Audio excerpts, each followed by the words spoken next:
चला गया। मिलितं येन तस्मै श्री गुरुवे नमः। नमो महावदन्याय कृष्ण प्रेम प्रदायते कृष्णाय कृष्ण चैतन्य नामने गौरतुषे नमः। हे कृष्ण करुणा सिंधु दीन बंधो जगतपते गोपेश गोपिका कांत राधा कांत नमोस्तुते। तप्त कांचन गौरांगी राधे वृंदावनेश्वरी वृषभानुसुते देवी प्रणमामि हरिप्रिय। तवैवास्मि ना जीवामि त्वया बिना इति विज्ञाय राधिके नय माम चरणान्तिकं गुरुवे गौरचंद्राय राधिकाय तदालय कृष्णाय कृष्ण भक्ताय तद्भक्ताय नमो नमः।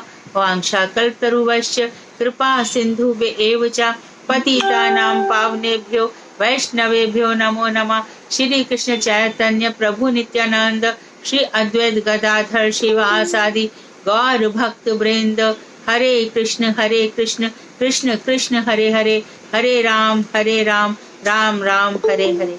मैं सर्वप्रथम मध्य गुरुपाद पद्म नित्य प्रविष्ट ओम विष्णुपाद अष्टोत्तर शत श्रीमद भक्ति वेदांत श्री नारायण गोसाई महाराज मध्य शिक्षा गुरुपाद पद्म नित्य प्रविष्ट ओम विष्णुपाद अष्टोत्तर शत श्रीमद भक्ति वेदांत 52 गोसाई महाराज के अभय चरण कमलों में असंख्य कोटि दंडवत प्रणाम कर उनकी अहेतु की कृपा की वांछा करती हूँ। मैं ग्रंथ राशि जैव धर्म तदीय रचयिता सच्चिदानंद श्री भक्ति विनोद ठाकुर के श्री चरण कमलों में कोटि कोटि दंडवत प्रणाम कर उनकी वंदना करती हूँ। मैं उपस्थित श्रोता मंडली वैष्णव वैष्णवी सभी को यथा योग्य वंदन अभिनंदन दंडवत करती हूँ। तो अब हम प्रेम के गंभीर पथ पर चल रहे हैं। यहाँ पर हमने सीखा था कि बहुत प्रकार की भक्ति होती है, जिसमें जो मुख्य भक्ति है, तो जो 6 प्रकार की भक्ति में उन्होंने काम और संबंध भक्ति रखा, बाकी सब भक्तियों को इतना विशेष महत्व नहीं दिया। भक्त तो हमारे यहाँ जैसे कि शुद्ध भक्त हैं, वो अम्बरीश महाराज हैं, ज्ञानी भक्त हैं वो प्रहलाद हैं, प्रेमी भक्त हैं वो हनुमान जी हैं, प्रेम पर भक्त हैं वो पांडव हैं, प्रेमातुर भक्त हैं वो उद्धव हैं। यदि हम इन 5 के जीवन में देखें तो हम समझ सकते हैं कि भक्ति कैसी होती है। जैसे कि प्रहलाद को ज्ञानी भक्त कहा गया, यानी अभी भगवान के माधुर्य से दूर हैं, भगवान के माधुर्य का आस्वादन तो करते हैं, क्योंकि जब प्रहलाद जी की स्तुतियां हैं और प्रहलाद जी की भक्ति में चक्रवर्ती ठाकुर ने साफ लिखा है कि भगवान कभी उनके सामने आते थे तो वो बहुत जोर जोर से हंसने लग जाते थे, और जब कभी दूर हो जाते तो बहुत जोर जोर से रोने लग जाते थे। तो प्रहलाद के जीवन में ऐसा देखा गया है कि भगवान की उनको अनुभूतियां बराबर हो रही है। ज्ञानी ऐसे हैं कि असुरों से भी डरे नहीं है, असुरों के बीच में बैठकर अपने इष्ट देव की उपासना करी है, और उस उपासना को छुपा के नहीं रखा है, उस आराधना को छुपा करके नहीं रखा है। सोचो कितने विद्वेषी लोग हैं, दिन रात उनके पिता उनको मार डालना चाहते हैं। ऐसे भय मूलक द्वेषपूर्ण वातावरण में प्रहलाद ने निर्भीक होकर, तो भक्त की पहली पहचान क्या हो रही है कि निर्भीकता होती है। कहाँ डरे, किससे डरे, और कहाँ अपने भविष्य की चिंता की। चाहे आग में जलाओ, ऊपर से नीचे फेंको, कुछ भी कर डालो। कितनी यातनाएं प्रताड़नाएं उनको दी गई, लेकिन वो हिले नहीं। उनको जो कहना था वो कहे कि भगवान विष्णु ही भगवान है, उन्हीं की आराधना करनी चाहिए। इसी प्रकार से हम जो शुद्ध भक्त है अम्बरीश महाराज, पूरी नवदा भक्ति, तो हम देखते हैं कि स्वयं ही अपने जो मार्जनी है झाड़ू सोहनी से अपने आप झाड़ू लगाते हैं, मंदिर खुद साफ करते हैं, चरण बंदन दास्य आत्मनिवेदन सारी की सारी चीजें महाराज अम्बरीश में देखी जाती हैं। देखिए कहीं से आवाज आ रही है, आवाज मत कीजिए, बहुत डिस्टर्ब होता है। प्लीज आपसे हाथ जोड़कर प्रार्थना है, आवाज मत कीजिए। किसके यहाँ से आ रही है आवाज? दीप्ति। दीप्ति, हरे कृष्णा दीप्ति। तो अभी अम्बरीश महाराज हैं,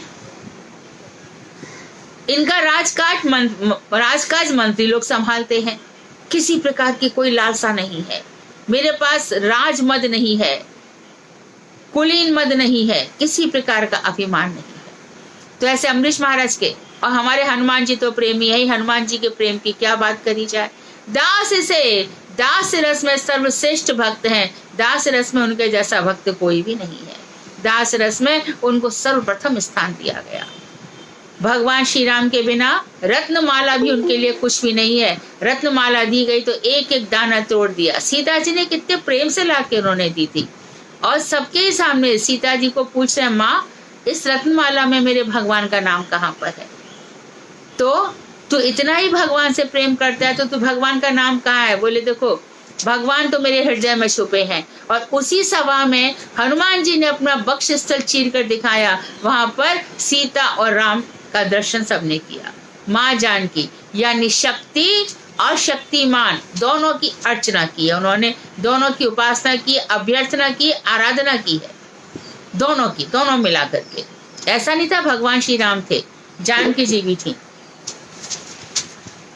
और प्रेम पर पांडव प्रेम में श्रेष्ठ हैं।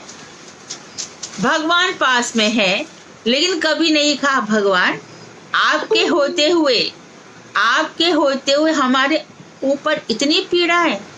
देखो आपकी बहन सुभद्रा, आपकी सगी बहन और आपका भांजा मरता रहा और आप देखते रहे, ये क्या है भगवान? कभी नहीं कहा, कभी नहीं कहा। बल्कि क्योंकि भगवान हमारे पास हैं, इसलिए कुंती ने कहा कि हमको दुख पे दुख आते रहे, क्योंकि भगवान हमारे साथ है तो दुख किस बात की है। तो जब राधानाथ आनंद कंद भगवान का अनुभव हो रहा है, ऐसे प्रेम परायण है पांडव लोग। और प्रेमातुर है उद्धव जी, जो गोपियों की शरण में हैं, और भगवान ने भी उनको ही भेजा। भगवान उद्धव की महिमा जानते थे, साधारण तो थे नहीं, उनके चाचा देवभाग के बेटे थे और विद्वान ऐसे थे कि बृहस्पति के शिष्य थे। नहीं तो क्या नहीं था, गोपियों के प्रेम के माधुर्य की अनुभूति उनमें नहीं थी। तो इस प्रकार का हम राग देखते हैं, संबंध देखते हैं, और फिर इनको फॉलो करने की हमारी इच्छा होती है। तो इसमें जब हम देखते हैं कि गोपियां ही सर्वश्रेष्ठ हैं, यही बात बृहद भागवत अमृतम में बताई गई कि गोपियों का प्रेम, अरे गोपियों का प्रेम तो सीखने जा, उनको मेरे अलावा कुछ मालूम ही नहीं है। अरे कुछ उपासना तो करती होंगी, सुबह जल्दी से उठती होंगी, पाठ पूजा करती होंगी। अरे कुछ नहीं करती, बस मैं ही हूँ, मत परायण। भगवान श्री कृष्ण कहते हैं वो मुझ में ही लगी रहती है, मन मनस्काहा, मेरे ही मन वाली है। और उसी को भगवान ने गीता के 18वें अध्याय में कह दिया। 64, 65, 66 जो श्लोक इतने इंपॉर्टेंट है, वही भगवान ने कह रहे हैं इतना सब कुछ राज विद्या दे दी, ब्रह्म विद्या दी, आत्म विद्या दी, इतना गुह्य ज्ञान दिया, गुह्यतर ज्ञान दिया, गुह्यतम ज्ञान दिया, लेकिन यही कह रहे हैं मन मना भव मद्याजी माम नमस्कुरु मद भक्तो, मन मना भव मद भक्तो मद्याजी माम नमस्कुरु, मेरा भक्त बन। ये गीता में भी अंत में कहना पड़ा है उनको। फिर उनकी कहाँ पर जाएगी तुम्हारी भक्ति? गोपियों तक। तो गोपियां जो प्रेम की ध्वजा है, प्रेम की शिरोमणि है, ये गोपियां भी कौन है? राधा जी के काव्यू स्वरूपा है। एक एक भाव जो प्रेम का राधा जी ने प्रकट किया, वो सब गोपियां बन गई, उनका काव्यू बन गया। और जगह हम बहुत गलतियां देखते हैं, सौबरी ऋषि के जीवन में गलतियां देखते हैं। जब तक एक लेवल नहीं आता, सौबरी ऋषि 2 मछलियों को प्रेम देख करके उसमें उनके हृदय में विकार आ गया। बड़े बड़े ऋषि विश्वामित्र के जीवन में भी हम देखते हैं, विकार नहीं आता तो किन में नहीं आता? मात्र गोपियों के प्रेम में। उद्धव जी का भी जीवन हम देखते हैं, परम शुद्ध जीवन है। हनुमान जी का जीवन भी परम शुद्ध है। उद्धव जी के जीवन में जरा सा भी कहीं पे भी कोई प्रकार का, वो तो आश्चर्यचकित हो जाते हैं कि ऐसा भी प्रेम होता है। तो गोपियों के प्रेम को समझने के लिए हमें इनसे भी ऊपर जाना होगा, जो 5 प्रकार के भक्त मैंने बताए, जहां पर विरह है, विरह में विशेष मिलन है। वियोग के बिना प्रेम पूर्ण नहीं होता, प्रेम में वियोग का होना बहुत जरूरी है। तो अब हम रागात्मिका भक्ति पढ़ेंगे, तो ध्यान रहे कि हमारे हृदय में उच्च से उच्चतम भाव रहे, क्योंकि हम गोपियों के भावों की तरफ बढ़ रहे हैं, जहाँ पर कामानुगा और संबंधानुगा भक्ति है। इसको भक्ति विनोद ठाकुर इस तरह से समझा रहे हैं कि काम रूपा भक्ति। दंडवत प्रणाम। हाँ दीदी, आपने तो आज एग्जाम के लिए कहा था, लास्ट चैप्टर का। राइट, तो मैं चलती हूँ एग्जाम में या कल ले लूँ? बोलो। मैं तो भूमिका बनाती बहुत सारी, वो भूल जाती हूँ। सुधा जी, एज यू से, जैसा सब बोले दीदी। दीदी और बाकी के जो बेस्ट सब बोले जो क्या, और majority what you want today और टुमारो? दीदी कल ना, कल पक्का ही। एंड दिस इज आप सबकी ड्यूटी है कि मेरे को बोलेंगे और मैं तुरंत ही, मतलब मैं जैसी सुबह की दीदी आज जैसे अभी कहा ना वैसे ही पहले कह देते। अभी क्या भूमिका बन गई है? सुधा जी कल का रखें? ठीक है दीदी, ठीक है। हाँ। सबकी जैसी इच्छा, कल का रख लेते हैं, ध्यान से पक्का। हरे कृष्ण। हरे कृष्ण। तो बाबा जी कह रहे हैं काम शब्द से संभोग तृष्णा का बोध होता है। काम शब्द से ऐसा लगता है कि जो साधारण पुरुष स्त्री का जो प्रेम है, हम उसको काम, संभोग की तृष्णा, इच्छा। संभोग तृष्णा का स्वरूप रागात्मिका भक्ति के स्वरूप में बदलने से उसमें अहेतु की प्रीति में स्वभाव उदित होता है। तो इसको ध्यान से पढ़ लें और समझ लें इसकी डेफिनेशन क्या है भक्ति के राज्य में। तो भक्ति के राज्य में जो काम रूपा भक्ति है, इसमें अहेतु की प्रीति, अनकंडीशनल सरेंडर, अनकंडीशनल, कोई कारण नहीं है। ये तो प्रीति ऐसी है जिसमें मान भी होता है, तो सहेतुक मान होता है, निर्हेतुक मान होता है। कभी कभी तो हेतु होता है कि भगवान श्री कृष्ण दूसरी सखियों से मिलने चले जाते हैं, तो राधा जी मान कर बैठती हैं। और कभी कभी बिना बात के भी मान होता है, वो मान भी बड़ा सुंदर होता है, बस राधा जी रूठ जाती है। और रूठ जाती है तो वहां से परमिशन आ जाती है कि जहां पर कोई भी चीज मुझे काली नहीं दिखनी चाहिए। कैसा मान है? सखियों के बाल है, कपड़े लपेट लो, वो है उनको सफेद कर लो, काला शब्द भी मुझे सुनना नहीं चाहिए। तो भगवान श्री कृष्ण ऐसे मान कर बैठते हैं। गुरु जी एक दफे एकदम भाव में डूब गए थे, कथा यही वाली सुना रहे थे कि बस अब राधा जी को कैसे प्रसन्न किया जाए। निर्हेतुक मान है, कोई बात भी नहीं है, कोई गलती भी नहीं है, कुछ भी नहीं है, तो कैसे भगवान को मनाया जाए। तो राधा जी वहां से चल पड़ी, हाथ में मोतियों की माला है, बात नहीं करेंगी, परंतु माला तो कृष्ण के लिए गूंथी ही जाएगी। तो बस बड़े सुंदर सी डलिया में मोती लेकर के जा रही है। तो इतने में भगवान श्री कृष्ण वृक्ष के ऊपर ही खड़े थे, और जैसी राधा जी वहां से गई और वैसी भगवान कूदे और राधा जी के पास से झटके से निकल गए। तो झटके से निकल गए तो हाथ के सारे मोती बिखर गए। तो मोती बिखर गए तो जिन राधा जी ने मना किया था कि काले को देखना नहीं है, उसी काले को बार बार देखती चली जा रही है। सखिया बोली, राधे तुमने तो प्रण किया था कि किसी काले को नहीं देखोगी, अब ये क्या हो रहा है? बोले मैं देख नहीं रही, मोती बीन रही हूँ। तो सखिया बोली, अरे मोती तो हम उठा देते हैं। बोले नहीं नहीं, मैंने गिराए ना, अकेले मुझसे गिरे, अकेले मैं ही उठाऊंगी। इसी प्रकार से एक बार राधा जी बड़ा श्रृंगार करके निकली, ये गुरु जी की कही हुई कथा सुना रही हूँ। श्रृंगार करके निकली, चल पड़ी, वहां पर फिर भगवान श्री कृष्ण ने कहा कि आज ये हमारी जो अनिंद्य सुंदरी है, पद्मगंधा चंपा लता को भी सौंदर्य को मात करने वाली मेरी परम प्रेयसी राधा धीमी धीमी मंथर गति से चली आ रही है। भगवान बैठ गए। बोले सखियों ने उनको सजा दिया, घुंघराली लटे, बड़े सुंदर बालों में बेड़ी बांध दी और बड़ा सुंदर नीली साड़ी पहन करके तप्त कांचन गौरांगी मंथर गति से आगे आगे बढ़ रही है। ललिता और विशाखा बड़े गर्व के साथ उनको लेके जा रही है। आज पूरे विश्व ब्रह्मांड में कहीं भी मेरी सखी जैसी सुंदरी कोई भी नहीं है। श्री कृष्ण इसीलिए इनके आगे पीछे घूमते हैं। भगवान ने कहा बड़ा मान है।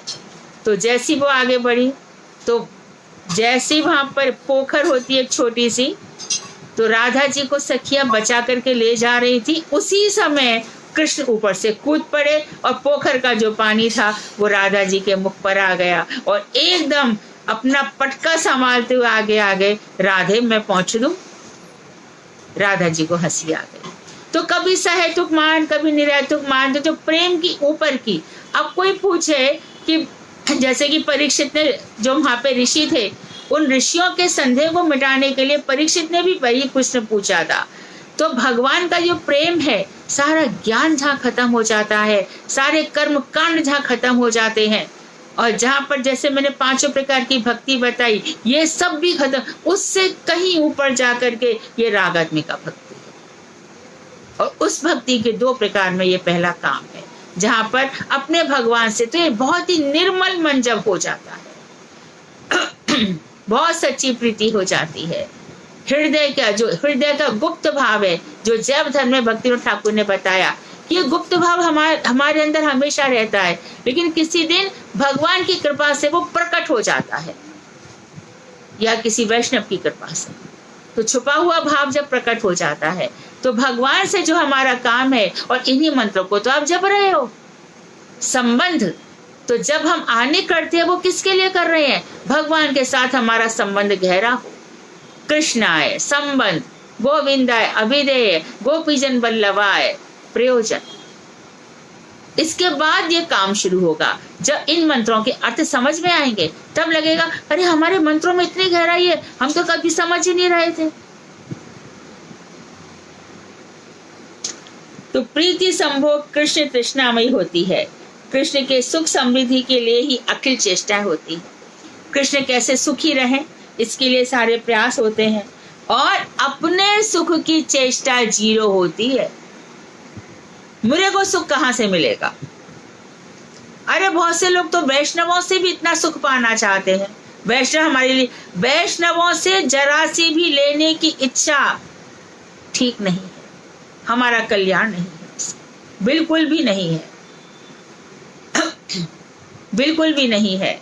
वैष्णव जो हमसे उन्नत वैष्णव है, उनकी सेवा करो, और जो निम्न है उनको, यदि वो अच्छे हैं, आगे बढ़ रहे हैं, तो उनका संग करो, और यदि नहीं बढ़ रहे, वहीं तक रह रहे हैं, तो उनको दूर से प्रणाम कर दो।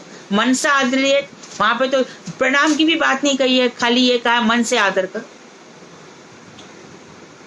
तो इतना सब विवेचन करने के बाद फिर भक्तिनाथ ठाकुर ने इस टॉपिक को पकड़ा है, और इसमें स्पष्ट किया है अपने सुख की इच्छा नहीं होगी। पति पत्नी के सुख में अपनी इंद्रियों का सुख रहता है, लेकिन इसमें अपनी इंद्रियों के सुख की वांछा का लेश मात्र भी नहीं रहता। भगवान श्री कृष्ण ने इसीलिए कहा कि श्रुति के वचन मुझे अच्छे भी नहीं लगते, जितनी कि गोपियां मुझे मेरी भर्त्सना करती हैं, मुझे गालियां देती हैं।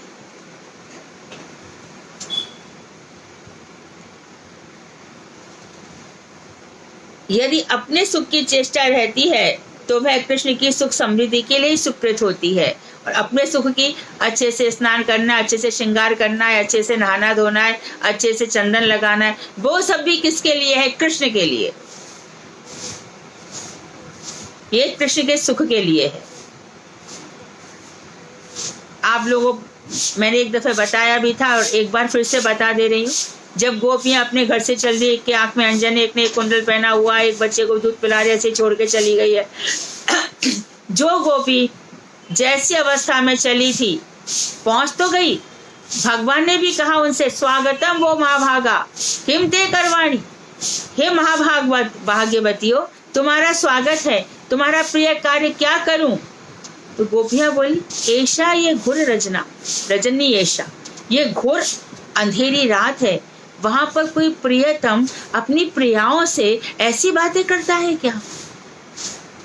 और भगवान कहते हैं जैसे आई हो वैसी चली जाओ। तो यहाँ पर गोपाल चंपू में लिख रहे हैं कि श्री जीव गोसाई पाद कह रहे हैं कि रास भगवान ने ऐसी गोपियों के साथ नहीं किया था। योग माया ने कई सारे रूप धारण करके गोपियों को सम्यक प्रकार से सज्जित नहीं सुसज्जित किया, सबको अच्छी प्रकार से तैयार किया। उसके बाद, क्योंकि भगवान को सुख नहीं मिलेगा,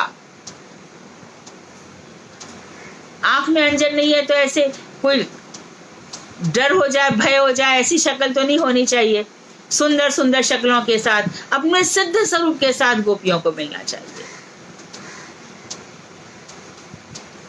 तो योग माया ने उनकी सब तैयारी की। उसके बाद महारास हुआ। यह अपूर्व प्रेम केवल ब्रजांगनाओं में ही विराजमान होता है। तो ये जो हम चीज कह रहे हैं, तो ये कहते हैं कि साधन और किसी में नहीं देखा जाता, ये ब्रजांगनाओं में ही होता है। भगवान श्री कृष्ण के सुख के लिए सारी चेष्टाएं अपने लिए जीरो और अपने लिए होती भी है तो कृष्ण के सुख के लिए। ब्रज गोपियों का यह प्रेम एक अत्यंत आश्चर्यजनक माधुरी को प्राप्त कर उन क्रीड़ाओं को उत्पन्न करता है। तो ब्रज गोपियों का यह प्रेम बड़ा ही आश्चर्यजनक माधुरी है, बड़ी भारी माधुरता है, उसको प्राप्त कर लेता है और फिर माधुर्यमयी रतिमयी क्रीड़ाएं होती हैं भगवान के साथ।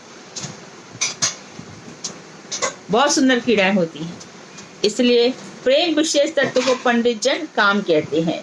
इसलिए भगवान श्री कृष्ण से इस प्रेम को काम कहा जाता है। और वो भी कौन कहते हैं? बुधाहा, जो महाविद्वान लोग हैं। तो जगत का जो प्रेम है उसका रंग काला है भाई, और भगवान श्री कृष्ण से संबंध जो प्रेम है उन्नत उज्जवल रस, उन्नत उज्जवल है, दमदमाता चमचमाता। और वो भी ऐसा वैसा नहीं, उन्नत उज्जवल रस, उज्जवल नीलमणि, एकदम चमकदार प्रेम है ये। संसार का प्रेम अंधकारमय है, नरकगामी है, ठीक नहीं है वो। लेकिन भगवान के पास जो ले जाने वाला प्रेम है वो मंत्रों से युक्त है। मंत्र जपते जपते जपते जब हमारा हृदय संबंध से युक्त हो जाएगा, उस समय ये प्रेम की संभावना जाग सकती है, उदित हो सकती है किसी ना किसी जन्म में, या बहुत बहुत तीव्रता के साथ किया गया तो इस जन्म में भी। ये जो सब स्वर्ण मूर्तियां जो भगवान श्री राम ने जिनके साथ हवन किए थे, यज्ञ किए थे, वो सब स्वर्ण मूर्तियां ही गोपियां बनकर आ गई, और दंडकारण्य बन के ऋषि आ गए, और भगवान श्री कृष्ण के संबंध जितने भी वेदों में श्रुतियां थी, मंत्र थे, वो सब भी ये रूप धारण करके आ गए। उन श्रुतियों से भी भगवान ने कहा तुम्हारे साथ मेरा ऐसा नहीं है जैसा कि इन गोपियों के साथ है।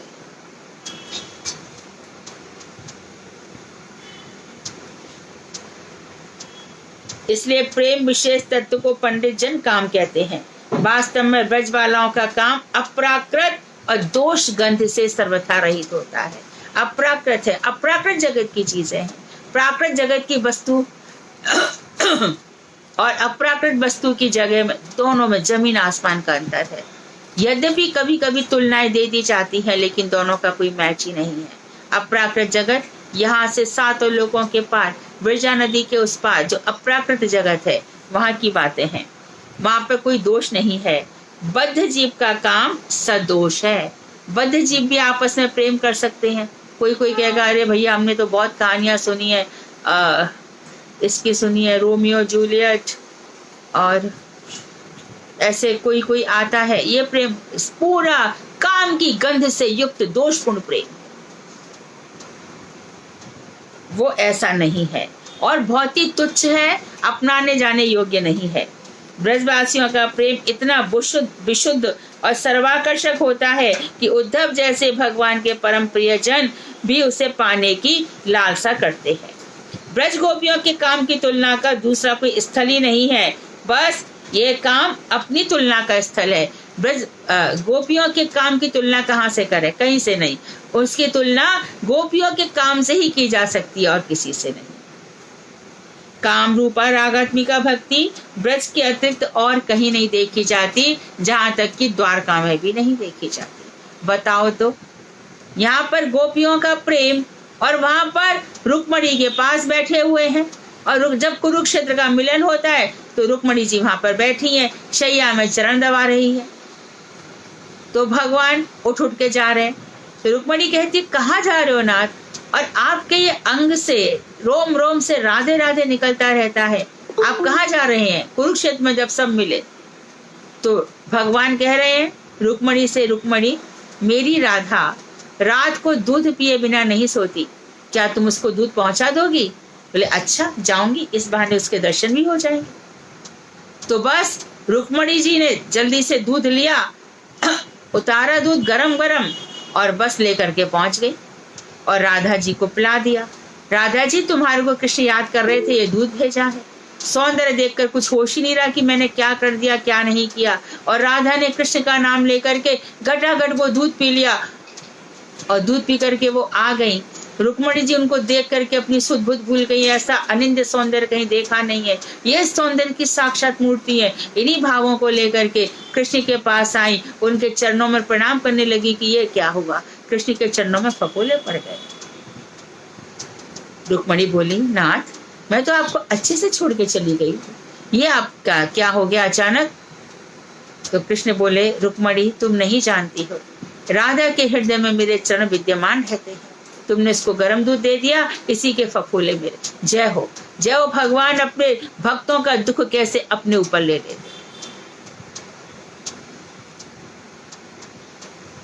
हम सबसे बड़ी गलती यही कर जाते हैं कि हम दूसरों के तो जीवन में देखते हैं कि इस पे भगवान की कृपा है, और अपने लिए भूल जाते हैं हमारे ऊपर भी तो भगवान की कृपा है। हमें ऐसे मंत्र मिले हैं, हमें ऐसे गुरु मिले हैं, हमें ऐसे ये सब पढ़ने को मिल रहा, हमें भक्ति विनोद ठाकुर मिले हैं। हमारे अंदर कमी है कि हम अपने प्रेम को डेवलप नहीं कर पा रहे। देखो, जब तक खुद को नहीं डेवलप करो, खुद को लिए नहीं कामना आएगी कि मुझे अपने प्रेम का विकास कैसे करना है, दूसरे को देखते रहे तो जीवन में उन्नति की बात छोड़ दो भाई, उन्नति नहीं हो सकती। दूसरों को मत देखो, अपना विकास देखो, क्योंकि भक्ति की अवस्था है क्या दूसरों को देख के बनाई कि अपने लिए बनाई। जब हम कहते हैं कि भैया श्रद्धा, उसके बाद साधु संग, उसके बाद भजन क्रिया, अनर्थ निवृत्ति, निष्ठा, रुचि, आसक्ति, ये हमारे भक्ति के लेवल से कि दूसरों के हैं? दूसरा क्या करता है हमारा लुकआउट नहीं है। मेरी भक्ति कहां तक पहुंची, क्या मेरे अंदर से भय डर गए कि नहीं, क्या मैंने एक कृष्ण नाम का आशय लिया है कि नहीं। बिना आशय के जीवन जीना नहीं, और आशय किसका लेना है? गुरु वैष्णवों का।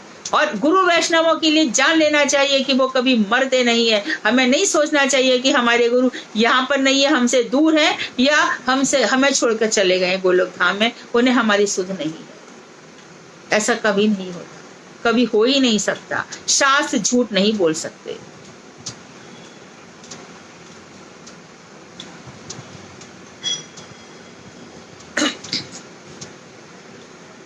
तो उनकी तुलना का कोई स्थान नहीं है, उनकी तुलना खुद से ही की जा सकती है। काम रूपा रागात्मिका भक्ति ब्रज के अतिरिक्त और कहीं नहीं देखी जाती। मथुरा में कुब्जा का जो काम देखा जाता है वह वास्तव में काम नहीं, रति मात्र है।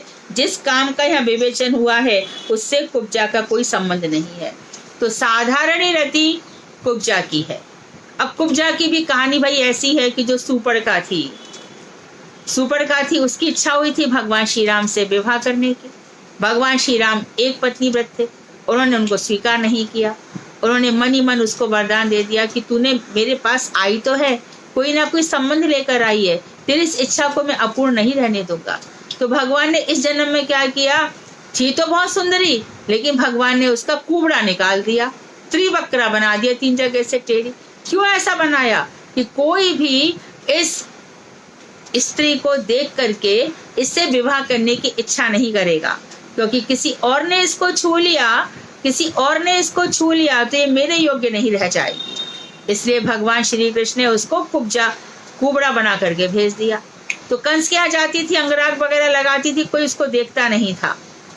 तो जब भगवान श्री कृष्ण ने फिर एक दफे जब कुब्जा मिली, अंगराग दिया, खुश हो गई, भगवान का दुपट्टा पकड़ा, नाच चलो, मेरी इच्छा पूरी करो। भगवान ने कहा आएंगे बाद में। उद्धव जी के साथ भगवान गए, उद्धव जी एक आसन पर बैठे, और उसके बाद भगवान ने तो कुब्जा की जिस रति को पूर्ण किया है, उस रति का इस काम से कोई संबंध नहीं है, वो साधारण रति है। और जो रुक्मणी इत्यादि के साथ है वो समंजसा रति है, और जो गोपियों के साथ है वो समर्था रति है, जहाँ श्री कृष्ण वशीभूत हो जाते हैं।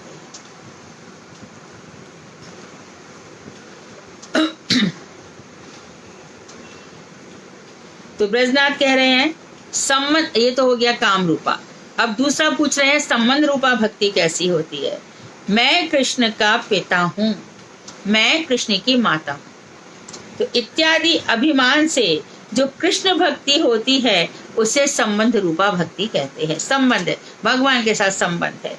ब्रज में नंद बाबा यशोमती मैया संबंध रूपा भक्ति के उदाहरण है। जैसा भी हो, काम और संबंध भाव से शुद्ध प्रेम का स्वरूप पाया जाता है।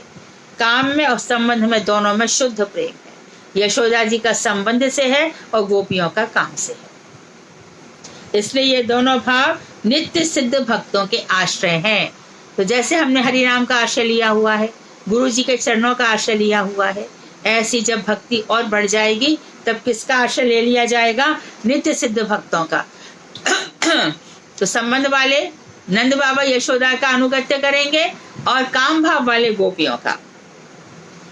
रागानुगा भक्ति के विवेचन में इनका केवल उल्लेख मात्र किया जाता है। अब देखो, कामानुगा और संबंधानुगा के भेद से रागानुगा भक्ति दो प्रकार से साधित होती है। कैसे? तो ब्रजनाथ ने बोला, कामानुगा रागानुगा साधन भक्ति के संबंध में बतलाइए। तो रागानुगा भक्ति के दो प्रकार है, कामानुगा, संबंधानुगा। तो बोलते रागानुगा का जो कामानुगा भाव है वो हमें बताइए। तो उन्होंने बताया कि काम रूपा भक्ति की अनुगामिनी तृष्णा को ही कामानुगा कहते हैं। तो गोपियों का जो प्रेम है, उनकी जो उसके प्रति जो हमारा लोभ है, उसकी जो तृष्णा है, उसको क्या कहा जाता है? कामानुगा। अनुगा मतलब हम पीछे पीछे चलने वाले, हम वी हैव टू फॉलो, हम उनको फॉलो करेंगे।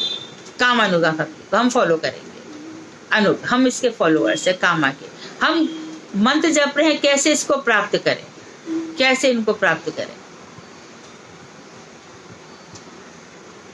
तो भगवान श्री कृष्ण से जब प्रेम हो जाता है तो मेरे राधा रमण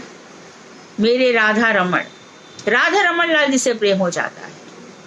वहां पे फिर कृष्ण नहीं, हरे राम राम राम हरे हरे, राधा रमन लाल जी से। वहां पे एकाकी मिलन नहीं होता। तीन प्रकार की कुंज है, कुंज, निकुंज, निवृत्त निकुंज। कुंज में पंचायती है, निकुंज में अष्ट सखियां हैं और निवृत्त कुंज में प्रिया प्रियतम है। वहां मंजरियों का प्रवेश है, सखियों का भी नहीं। तो जो मंजरियां हैं, जैसे कि रूप गोस्वामी है, रूप गोस्वामी रूप मंजरी है। तो रूप मंजरी किस तरह से राधा जी की सेवा करती है, ऐसा लोभ किसको हुआ? पूज्यपाद नारायण गोसाई महाराज को। नारायण गोसाई महाराज किस तरह से इन भावों में खोए रहते थे, भक्ति रस में वो यही बातें किया करते थे। जब देखो, जब उनका जो अंदर का भाव था उसका स्रोत फूट जाता था, स्रोत ऐसा बहता था कि वो रुकता नहीं था। तो जो नारायण गोसाई महाराज के पास था तो उसको लोभ हो गया, अरे हमारा भी तो ऐसा भजन होना चाहिए, ऐसी भक्ति होनी चाहिए। एक महिला थी, महाराज जी से कह रही थी, महाराज जी रघुनाथ दास गोस्वामी के पास में गई, दर्शन करे, समाधि की परिक्रमा करी, तो मेरे को तो फूट फूट के बड़ा रोना आया। गुरुदेव बोले, बेटी तो भी तो ये नामाभासी है, यानी कि इससे अधिक और डूबना पड़ेगा। कभी रोना आ गया, कभी हंसी आ गई, कभी भाव में आ गए, कभी संसार आ गया तो नहीं चलेगा। वहां तो जो कुछ होना है हो जाए, सुध बुध ना रहे, अपनी तन की सुध, मन की सुध, कुछ भी नहीं रहे। काम रूपा भक्ति की अनुगामिनी तृष्णा को कामानुगा कहते हैं। दो प्रकार की होती है, संभोग इच्छामयी और तत्त भाव इच्छामयी। तो ये जो टर्म्स हैं ये सब याद कर लो। उज्जवल निर्मल, ये उज्जवल निर्मली का सार है। उज्जवल निर्मली पढ़ेंगे तो वहां भी यही सब मिलेगा पढ़ने को। तो ब्रजनाथ कह रहे हैं कि अच्छा, संभोग में इच्छामयी कैसी भक्ति होती है? तो संभोग इच्छामयी केली तात्पर्यमयी होती है। केली का अर्थ है क्रीड़ा। ब्रज देवियों के साथ श्री कृष्ण की अपराकृत क्रीड़ा को संभोग कहते हैं। तो क्रीड़ा का मतलब यदि हम संसार वाला लेंगे, हाँ, he hugged me, he kissed me, he did that, वो नहीं है। वहां परम पिता परमात्मा के जो प्रेम की किरणें हैं वो बिखर रही हैं, गोपियों पे अपनी कृपा का वर्षण कर रही है। शब्द वही है, पर वहां पे सुखदेव की समाधि लग जाती है। और जो मूर्ख हैं, कामी पुरुष हैं, उनका पतन हो जाता है, घोर नरक में चले जाते हैं। तो वहां पर भी भगवान केली करते हैं, क्रीड़ा केली करते हैं, आलिंगन है, चुंबन है, अनेक प्रकार के आलिंगन है, कई 12 प्रकार के आलिंगन है, 64 प्रकार के चुंबन, कितना प्रकार का विधान है। नायिका भी कितनी प्रकार की है, अभिसारिका नायिका, बासक सज्जा नायिका। भगवान श्री कृष्ण से अभिसार के लिए चलती है, राधा रानी ले जाती है, चलो सखी चलो घनश्याम सदन में। तो वहां पर सखियों के साथ जाती है। प्रेम के कारण राधिका गजगामिनी हो जाती है, हाथी की चाल से धीरे धीरे चलती है, पैर नहीं उठते, क्योंकि इस समय भगवान श्री कृष्ण से मिलन की, काम की बड़ी तीव्र इच्छा है, अभिसार की इच्छा है। और अभिसारिणी नायिका 8 प्रकार की होती है। तो अभिसार करने, भगवान से प्रेम से स्वागत करने के लिए, प्रेम मिलन के लिए, प्रेम से मिलन के लिए जो अभिसार है, प्रेम से मिलन, राधिका चल देती है। तो सखियां समझती है कि अभी राधिका चल रही है, शाम के वक्त में ले जाते हैं, क्योंकि इतनी गोरी है, इतनी गोरी है, रात का अंधेरा हो जाएगा तो इसका गोरा रंग चमचमाने लगेगा और सब घर से बाहर निकलेंगे। फिर चली तो सबसे पहले उनको मेरी ये पायल बज उठती, रह कर रुन झुन रे, पायल बज जाती है मेरी। तो सखियों ने पाजेब उठाई, धीरे धीरे चलो सखी, धीरे धीरे चलती है। इतनी देर में क्या होता है, इतनी धीमी गति से चल नहीं पा रही है कि चंद्रमा उदित हो जाता है। राधिका मूर्छित होने लगती है, मैं वहां तक कैसे पहुंचूंगी, केली कुंज में कैसे जाऊंगी, जो पल्लवों का, पत्तों का बना हुआ है, सुंदर शैया है। राधा जितनी कोमलांगी है, कितनी सुंदर शैया पर उनको सुलाया जाता है, बड़े चिकने पत्ते होते हैं। और राधा जी ने जैसी गीत गोविंद में सुना रही हूँ, सामने चढ़ता चंद्र गगन में लख कर, हरि आगम में बाधा, बिलख बिलख परिताप मैयति, रो उठती है राधा। बीत रहा संकेत समय, पर बेन कुंज में आए, विफल रूप नव यौवन मेरा, जो न उन्हें ये भाए। बीत रहा संकेत समय बीता जा रहा है। सखी देखो तो सही, क्या घनश्याम, क्या बनमाली कुंज में आ गए क्या कि नहीं आए। देखती है कि अभी भी नहीं आए, तो राधिका और दुर्बल हो पड़ती हैं, शिथिल हो पड़ती हैं। इतनी देर में पेड़ों की, पत्तों की खनखनाट की आवाज आती है और राधिका उठ के बैठती, सखी देखो कृष्ण आ गए। तो ये इस तरह का मिलन है, पग पग पर मूर्छा है, पग पग पर उल्लास है, उज्ज्वलता है, आनंद ही आनंद है। और राधा जी कौन है, आह्लादिनी शक्ति है, भगवान को आनंद देने वाली है। ये आनंद भागवत के 3 श्लोक हैं। बी मथितुम न शेकुहु, साफ लिखा है श्रीमद् भागवत में कि द्वारका की महिषियों का सौंदर्य, उनके काम विलास, कटाक्ष भगवान को जरा भी हिला नहीं सके। तो संभोग का अर्थ केली क्रीड़ा ब्रज देवियों के साथ, जैसा भी स्पष्ट किया। अब है तत्त भावेच्छामयी। तो जो ब्रज तत्त मतलब उनके जो भाव है, तद उनका जो भाव है, उनकी इच्छा रखने वाली, अर्थात ब्रज यूथेश्वरियों का कृष्ण के प्रति जो मधुर भाव होता है, ब्रज यूथेश्वरियों का कृष्ण के प्रति जो मधुर भाव होता है, वैसे मधुर भाव हमारे अंदर भी रहे तो तत्त भावेच्छामयी कहा जा सकता है। जैसे कि ललिता जी हैं, ललिता जी राधा जी को कहती हैं, अरे वो धूर्त है राधे, उस धूर्त के कारण ब्रज में तेरे नाम पे कलंक लग गया है और उस धूर्त को तेरी पड़ी भी नहीं है। तो ऐसे यूथ का फॉलो करना है। और वैसे भी भक्त वही योग्य है। तो ललिता जी जिसका पालन कर रही हो, जिसके भावों का ललिता जी पालन कर रही हो, वाह क्या बात है। ललिता जी जिसके सुंदर सुंदर भावों का पालन पोषण कर रही है। कहाँ तुम लोग संसार में किस किस का बात करते हो, किस किस की याद कर, ऐसे भजन करो, ऐसे करो। ललिता जी मेरे भावों का पालन पोषण कर रही है। अपनी तो सुध भी ना रहे, अपना तो सखी स्वरूप प्रकट हो जाना चाहिए। अब तक वही तो भजन है।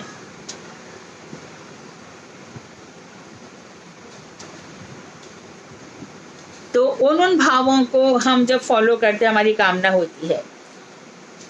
अब कह रहे 2 प्रकार की रागानुगा साधन भक्ति कैसे उदित होती है, तो ये उदित कैसे होगी हृदय में। तो उन्होंने कहा कि श्री कृष्ण मूर्ति की माधुरी का दर्शन कर, श्री कृष्ण की मधुर लीला कथाओं का श्रवण कर। पहले तो श्री कृष्ण की मधुर जो माधुरी है उसका दर्शन करो। जाओ भैया, कहाँ पर जाओ, राधा रमन लाल जी के दर्शन करो, गोविंद देव जी के दर्शन करो, गोकुलानंद जी के दर्शन करो, जहाँ जहाँ पे राधा मदन मोहन के दर्शन करो। करोली वाले बड़े ही सुंदर भगवान है। और भैया उनकी लीलाओं को सुनो। उन भावों के लिए जिनके हृदय में तीव्र लालसा होती है, वे लोग ही कामानुगा और संबंधानुगा रागानुगा भक्ति के साधन में लग जाते हैं। भगवान श्री कृष्ण के सौंदर्य देखकर बंशी बजा रहे हैं, मुरली बजा रहे हैं, और हमारी राधा ठाकुरानी उनके साथ है।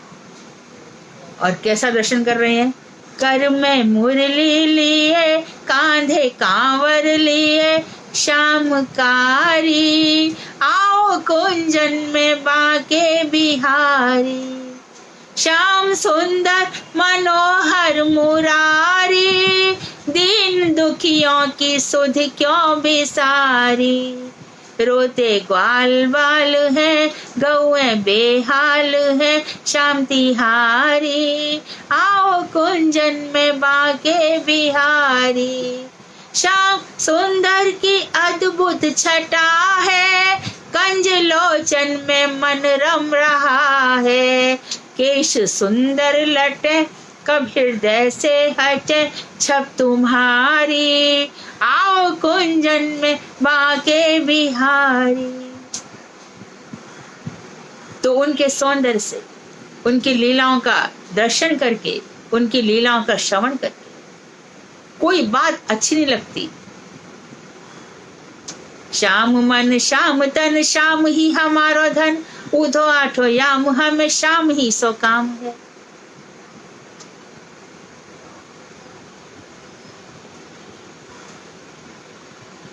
उधो तुम भय बोरे पाती लेके आए दौरे, जोग कहाँ राखे जहाँ रोम रोम श्याम है, जोग कहाँ राखे जहाँ रोम रोम श्याम है, जोग कहाँ राखे जहाँ रोम रोम श्याम है।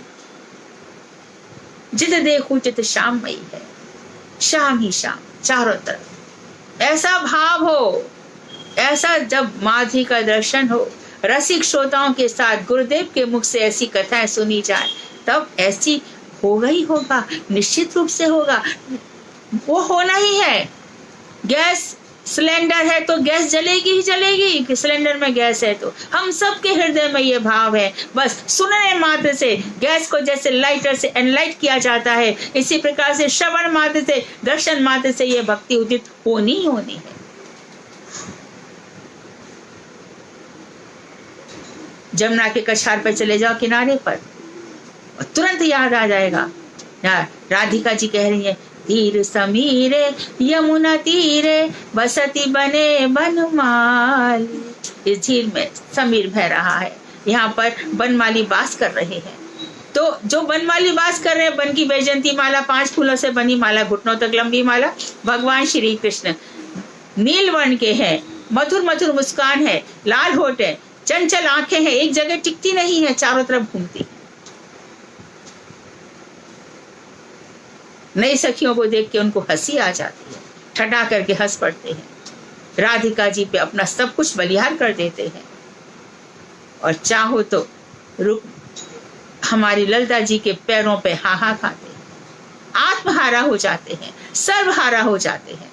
ऐसे भगवान श्री कृष्ण की महिमा है। तो ब्रजनाथ बोले हैं, श्री कृष्ण पुरुष हैं, ब्रज देवियां प्रकृति अर्थात स्त्री हैं। केवल स्त्रियों को ही रागानुगा भक्ति में अधिकार देख रहा हूँ, पुरुषों का यह भाव कैसे हो सकता है? बड़ा सुंदर प्रश्न पूछा। तो बाबा जी बोले, जगत में वर्तमान रहने वाले जीव अपने अपने स्वभाव के भेद के अनुसार 5 रसों के आश्रय होते हैं। उन्होंने कहा, स्त्री पुरुष की बात मत करो, सबका अपना स्वभाव है और सब 5 रस का आश्रय लेते हैं। ये 5 रस है, शांत, दास्य, सख्य, वात्सल और मधुर। इसमें से दास, सख्य, वात्सल और मधुर, इन 4 रसों के आश्रय ब्रजवासी जाने। ध्यान रखें, ब्रज में शांत रस नहीं चलता, ब्रज से बाहर शांत रस है। शांत रस की उपासना करते करते भगवान चतुर्भुज हो जाते हैं। शांताकारं भुजगशयनं पद्मनाभं सुरेशं विश्वाधारं गगन सदृशं मेघवर्णं शुभांगं लक्ष्मीकान्तं कमलनयनं योगिभिर्ध्यानगम्यं वन्दे विष्णुं भवभयहरं सर्वलोकैकनाथम्। शांताकारं भुजगशयनं पद्मनाभं सुरेशम। तो ये जो वंदना है ये किसकी है? लक्ष्मीकांत भगवान विष्णु की। तो शांत रस ब्रज में नहीं चलता। यदि सच्ची बात पूछा जाए तो गुरुदेव कहते हैं कि दास्य का भी यहाँ पर अधिकार नहीं है, यहाँ पर 3 रस चलते हैं। क्योंकि सख्य रस में यदि भगवान श्री कृष्ण हारे हैं तो उनको श्री दामा को ढोना ही पड़ेगा, वहां पर उनके पेड़ नहीं खाए। कृष्ण कहेंगे मेरे 9 लाख गाय हैं, तो श्री राम कहेंगे होंगी तेरे घर की। तो यहाँ पर मधुर रस ऐसा है कि प्योर मधुर रस है, ऐश्वर्य नहीं है। यदि ऐश्वर्य कृष्ण से हमने ऐसा कह दिया तो क्या होगा?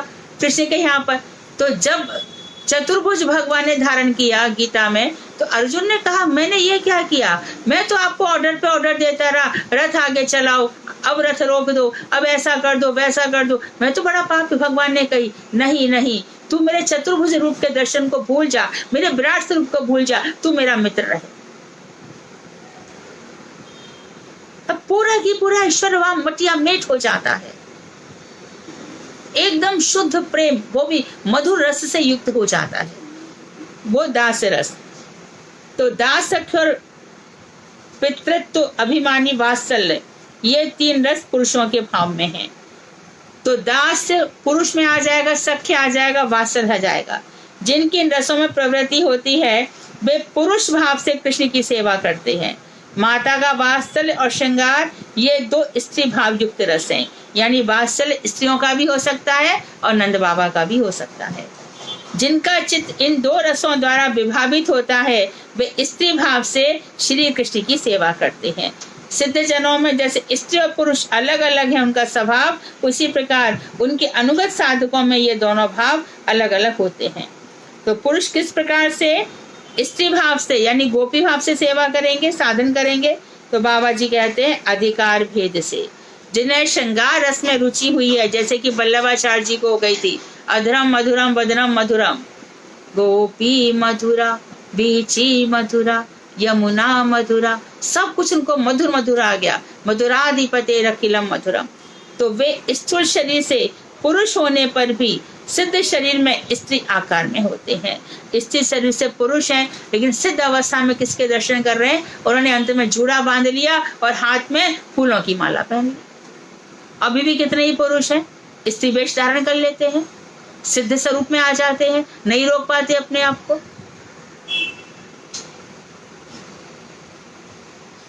लेकिन हमारे आचार्यों ने ऐसा नहीं किया है। उन्होंने लास्ट तक मुंडन किया है, शिखा धारण की है, कभी भी स्त्रियोचित चीजें धारण नहीं की। हृदय से उन्होंने सिद्ध शरीर प्राप्त किया है। हमारे ऐसे नकल नहीं करते।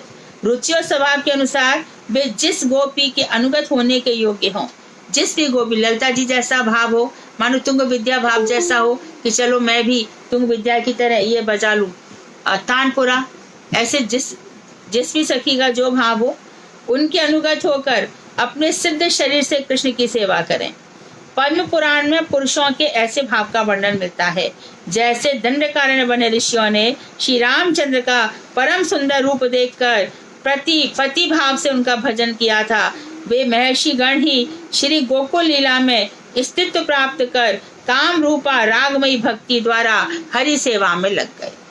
तो इन लोगों को उन्होंने भगवान श्री राम से कहा था कि हम आप ही की उपासना कर रहे हैं, आप आ गए सामने। तो भगवान ने कहा देखो, एक तो तुम गोपाल उपासना कर रहे हो, अष्टादशाक्षर मंत्र पढ़ रहे हो, तो ये मेरे कृष्ण रूप की उपासना है। मैं कृष्ण बनकर आऊंगा, थोड़ा समय और भजन करो। तब और भजन किया, कई लाख वर्ष भजन किया, उसके बाद फिर गोपी बनकर। जहाँ इतने लाखों भजन की तपस्या है, इतने लाखों वर्षों की तपस्या है, उसको हम कैसे सीखेंगे, कैसे समझेंगे? फिर भी फिर भी संतों ने छुपाया नहीं, फिर भी कहा कि चलो लाखों में कोई ना कोई तो होगा जिसका इन भावों के प्रति लोभ होगा, उनके लिए ग्रंथ रख दो।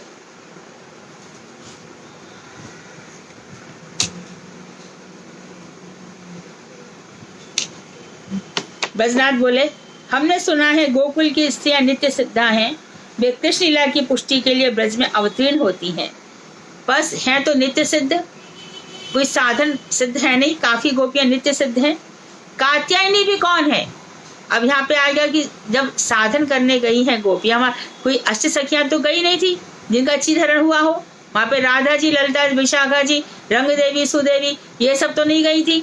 साधन सिद्धा गोपियां गई थी जो कुमारिकाएं थी, ये सब तो प्रौढ़ा थी। अब 2 पॉइंट और सुन लो ध्यान से। जब ब्रह्मा जी ने ये सब चुराए तो क्या ब्रह्मा जी ने अपनी इच्छा से? नहीं, जैसे गुरु जी ने कथा में बोला है 2-3 दिन पहले, और गोपाल चंपू में भी लिखा हुआ है कि भगवान ने ये चुराए। क्यों चुराए?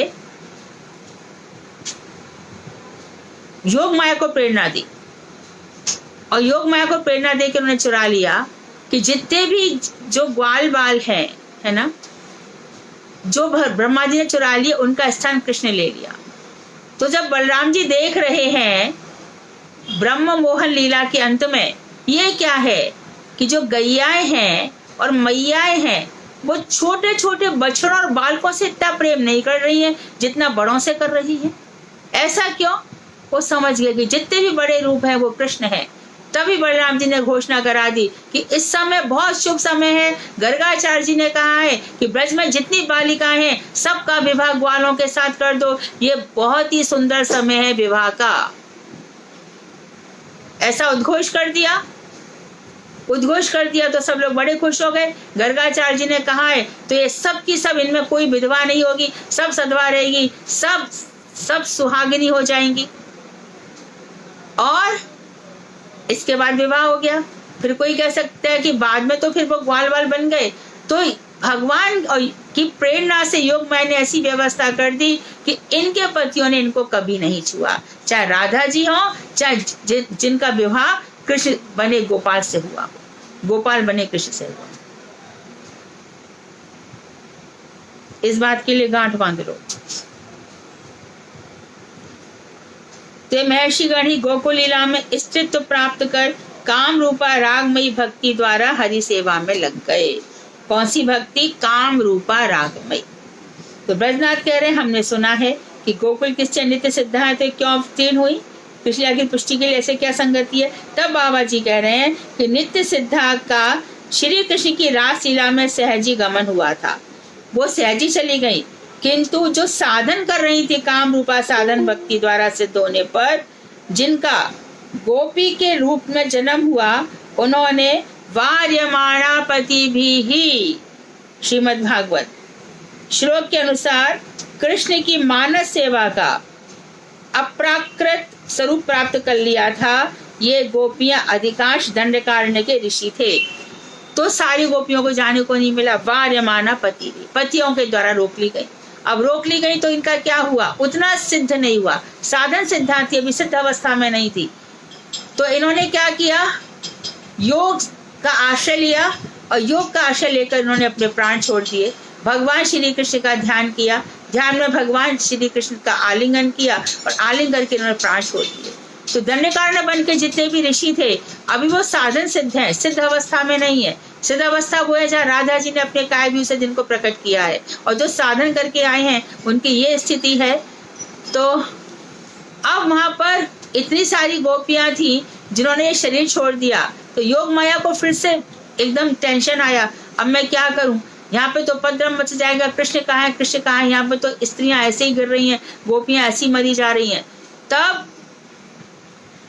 योग माया जी ने, गोपाल चंपू श्री जीव गोसाई पाद कह रहे हैं, तब योग माया जी ने क्या किया? इन सब सखियों को छुपा दिया, इन सब गोपियों को छुपा दिया, और उनके पतियों के सामने उन गोपियों को भी प्रकट कर दिया जो रास कर रही थी, और उन गोपियों को भी प्रकट कर दिया जो देह छोड़ चुकी थी, उनके दूसरे शरीर को प्रकट कर दिया, और वहां से उनको छुपा दिया, गोपन रूप में कहीं भेज दिया।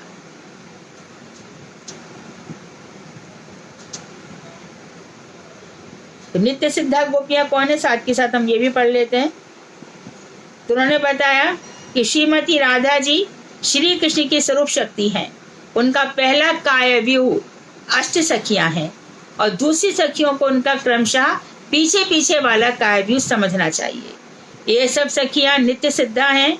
जितना सुंदर वर्णन जैव धर्म में है ना, मैंने सारे ग्रंथ, उज्ज्वल निर्मली का भी मैंने अनुवाद किया है, इतना सुंदर वर्णन कहीं भी नहीं है जितना यहाँ पर है। ये जीव शक्तिगत तत्व नहीं, ये स्वरूप शक्तिगत तत्व है। ये साधन सिद्ध नहीं है, स्वरूप शक्ति राधा जी का एक्सपांशन है। ब्रज की सामान्य सखियां जो साधन द्वारा सिद्ध होकर श्रीमती राधा के परिकरों के अनुगत होती हैं, वे साधन सिद्ध जीव हैं।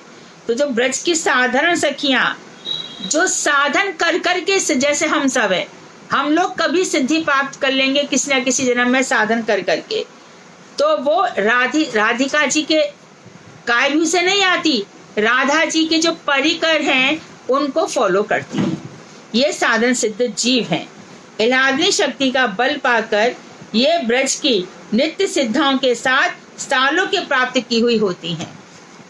तो सालों के उनको सेम लोक मिल जाता है। इन साधन सिद्ध गोपियों को समान लोक मिल जाता है। जो जीव रागानुगा मार्ग से श्रृंगार रस की साधना कर सिद्धि को प्राप्त करते हैं, वे उन साधन सिद्धा सखियों की श्रेणी को प्राप्त कर लेते हैं। रिपीटिंग, रागानुगा वर्ग से जो श्रृंगार रस को अपना लिया और साधन सिद्ध हैं, वो उसी लोक में चले जाएंगे यहाँ राधा जी के परिकर या सखियां रह रही हैं। इनमें जो रीरंसा अर्थात कृष्ण के साथ रमण करने की इच्छा से केवल विधि मार्ग में सेवा करती हैं, वे केवल विधि मार्ग से कि कृष्ण मिल जाए, वो द्वारका में चली जाती है, चाहे वो पुरुष हो चाहे स्त्री। यानी जो राधा जी को नहीं लेते, खाली कृष्ण के साथ, जैसे कि मीरा जी। परंतु जो अंतःकरण द्वारा शरीर से भी और भक्ति से भी राग मार्ग और शरीर से विधि मार्ग का आचरण करती हैं, वे ब्रज सेवा को प्राप्त करती हैं। शरीर से विधि मार्ग कर रहे हैं और हृदय कृष्ण राग से, राधा जी के राग से रंजित है, ये ब्रज सेवा को प्राप्त करती हैं। रीरंसा रमण की इच्छा कैसे पूरी की जा सकती है? जिन्हें कृष्ण के प्रति महिषी भाव अच्छा लगता है, राजरानी का भाव, वे धृष्टता छोड़कर साधन गृहिणी की तरह कृष्ण की सेवा करना चाहती हैं, वे ब्रज सुंदरियों की तरह सेवा नहीं करना चाहती। जैसे पुलिंद स्त्रियां हैं, पुलिंद स्त्रियां भीलनी है, ये ब्रजवासियों के शौचालय साफ करती थी और शौचालय साफ करके वहां पत्थरों को घिसती थी और पत्थरों में जो ब्रजवासी थे उनके चरणों की धूल थी, वो उसको मस्तक पे लगा लिया करती थी। तो एक ना एक दिन भगवान के सालोक्य को प्राप्त हो जाएंगे। और जो वैदी भक्ति है, अंतःकरण से भी रमण की तो इच्छा है, पर वैदी भक्ति वो सब द्वारका में जाएंगे, लेकिन अंतःकरण पूरा कृष्ण राग में रंजित है और बाहर से अपने विधि विधान नहीं छोड़ रहे हैं, ऐसे सब ब्रज की सेवा करेंगे। आज यहीं तक रहे। वांछा कल्पतरुभ्यश्च कृपा सिन्धुभ्येव च पतितानां पावनेभ्यो वैष्णवेभ्यो नमः।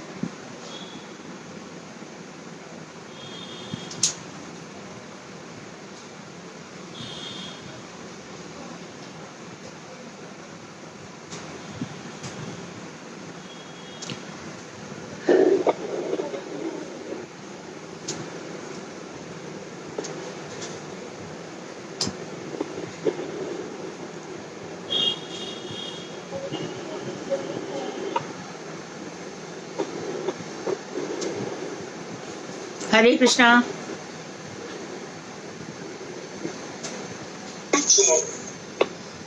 हरे कृष्णा दीदी, दंडवत प्रणाम। हाँ दीदी, आपने अभी नित्य सिद्धा बताया, उसको थोड़ा सा एक्सप्लेन कर दीजिए। नित्य सिद्धा जो राधा जी के अष्ट सखियां प्रकट हुई है ना, और अष्ट सखियों के बाद फिर जो और राधा जी ने प्रकट किया है, 364 प्रकार की गोपियां हैं, उज्ज्वल नीलमणि में वर्णन है, वो सब नित्य सिद्धा है। और बाकी जो है वो साधन कर करके सिद्ध हो सकते हैं और उनको उन्हीं का लोक मिल सकता है। उन्हीं का लोक मतलब राधा जी का? हाँ, राधा ब्रज, ब्रज, हाँ ब्रज, ब्रज, हाँ।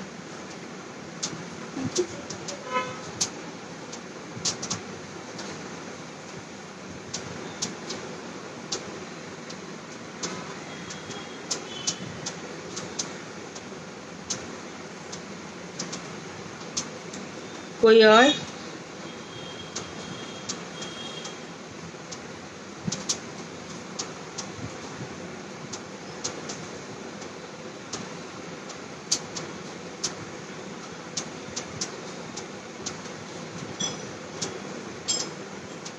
कोई प्रश्न नहीं है?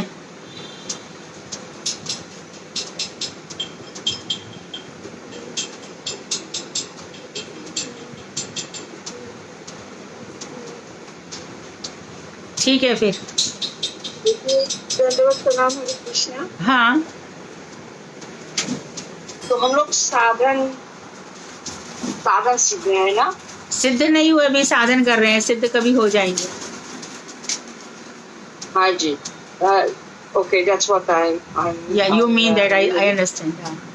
हाँ हाँ। तो लेकिन हम लोगों को गुरुजी के हेल्प के साथ वहाँ पर जाना है। हाँ बिल्कुल, मंत्र जपते जपते जपते एक दिन हमारा स्वरूप प्रकट होगा और हमारी साधना से हम एक दिन सिद्ध हो जाएंगे। एक दिन। पर हम नित्य सिद्ध कभी नहीं हो सकते। अच्छा। तो दीजिए, मेरे को और एक प्रश्न था। हाँ, वो जो सन्यासी लोग कॉलर पहनते हैं, सैफरन क्लोथ, तो उसका मीनिंग क्या होता है? क्योंकि ये particularly they are wearing this color, लेकिन क्यों? Gaurang saffron colour. हाँ, हाँ, सैफरन कॉलर। इसके बहुत सारे मीनिंग्स हैं। एक तो ये राधा जी हमारी गोरी है ना, और ये तब जो गौर रंग है, ये तो है ही। दूसरा जो सैफरन कलर है, जिसने सब कुछ त्याग कर दिया है, त्याग का प्रतीक सैफरन कलर होता है।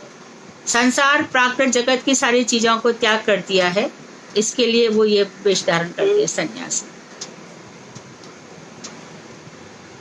अच्छा, तो सैफरन कलर मीन्स त्याग। त्याग त्याग। अच्छा। और राधा जी के रंग से तो जुड़ा हुआ है ही, गौड़ीय वेशभूषा। हाँ हाँ, लेकिन वो तो गोल्डन कलर है ना, राधा जी का कलर। हाँ, राधे गोल्डन कलर है, लेकिन उनका जो रिलेटेड लोग होंगे वो इस तरह से कलर पहनेंगे। जो गुरुजी कलर पहनते थे ना, वो बहुत कुछ ऐसे, हाँ, राधा जी से जुड़ा हुआ था। गुरुजी का कलर बिल्कुल सैफरन नहीं था, थोड़ा सा पिंकिश लिए था। हाँ। अच्छा।